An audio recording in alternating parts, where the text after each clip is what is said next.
Hey, thanks guys so much for checking out this week's Dr. Duck Waterfowl podcast. Had a lot of questions. Hey, when's the video gonna be up? Right. I guess we didn't explain the jerk rig good enough. Everybody wants to see a little video of it. So if you don't mind today, let's just kind of walk back over why, what is it that's different about this than a standard jerk rig, and kind of how you got it done.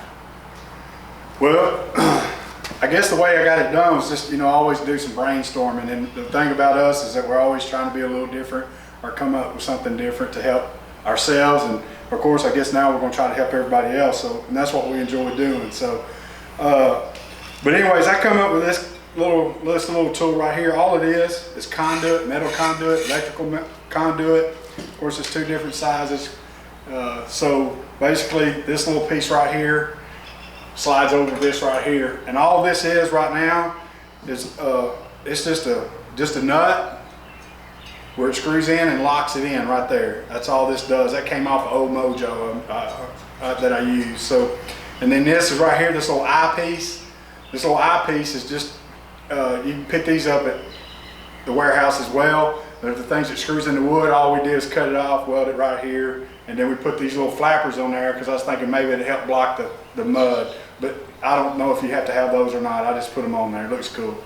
But anyways, it'll slide down, and you can, like I said earlier, you can lock this thing in at any depth.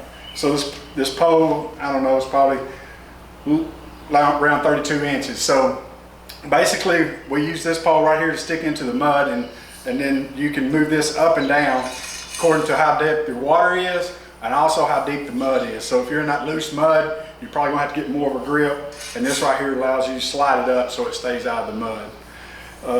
I do recommend pointing this at you, so whatever tree or blind you're at, you wanna make sure this is pointing right at you.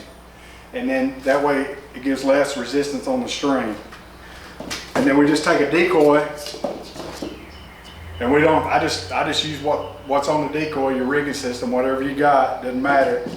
And you just run it through the hole. This one here has a big eye on it, right there, like so. And then we got it at a 45. We'll just let it rest on my shoulders.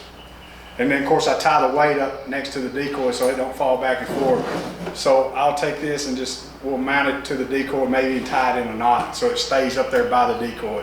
And then when you pull this thing, it goes up and down. So the decoy is your resistance when it's sitting on the water. And so that's where it creates the feeding motion. And with one decoy, you can get pretty violent with it for as like getting it underneath the water, sinking it, letting it pop up. You create a bigger motion, your weights are bigger in the water, it makes your other decoys move as well. I guess the second gadget, I got a little bit more creative, so this was the second phase of the idea, I was wanting to add two decoys. So all I did was take a little rod that's probably about 16, 17 inches long, and then we put these little drilled a hole in there and put the two little eye bolts in there with the swivels. So you see there, just the fishing swivels. So these two right here, you would mount to your decoy. You mount your string to this, and then you would pull it through that eye, and you would have two on here. And what that does with these swivels is when you pull it, it allows your decoys to move, and it looks like real ducks feeding because they're moving in a circle. So they're actually moving around.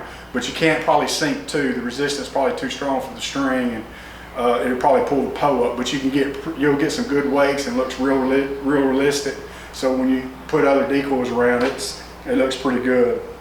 And then, of course, this is just a jerk string, just a string with a swivel on it as well. The cork is something that I use. We always talk about concealment is a big deal for us, less movement, concealment. So to me, if I'm pulling the jerk string and I'm working the ducks, I don't have to reach around, put it up somewhere. I can just let it go at my waist and let it hit the water, and the cork's on there just to let it float. Second reason I put it on there too is because dogs always get tangled up in the jerk string. So when they're going to retrieve a duck, they run through the jerk string, you can just drop it, it'll pull it, and you can just walk out there and pick it up because you know exactly where your handle is. So we get to the third and the final thing. If you forget all this, except for your decoys, of course, it's just this plain old stick. So this is a small stick, so you have to imaginary this needs to be a lot bigger. So it's just a demonstration. So, you know, it probably needs to be at least 1/2 inch to 1 inch round, probably. And then, of course, again, how thick your mud is. You can probably make these longer so you can get a good bite in there. So if you got soft mud, you want to make sure these are long enough. And then you would just take your string, you would turn this as a 45 as well. And then all you do is, before you stick this in the mud, just go ahead and put your string underneath the two, in between the Y, go ahead and stick it in the mud and 45 it to you. And then also, again, make sure that this Y is not facing you. Make sure that the opening is facing you, and so you have less restriction. So, and you want to make sure that the string, this Y here, doesn't push down in the mud and creates strict restriction right there as well. You want to leave a good air pocket right here, what I would say. But anyways, that's our jerk string. That's what we use most of the time. I appreciate you guys reaching out and asking. I love to share it with you, glad to share it with you. Hopefully it works for you. If it does work for you, we'd like to hear from you. Just tell us how good it was. So thank you.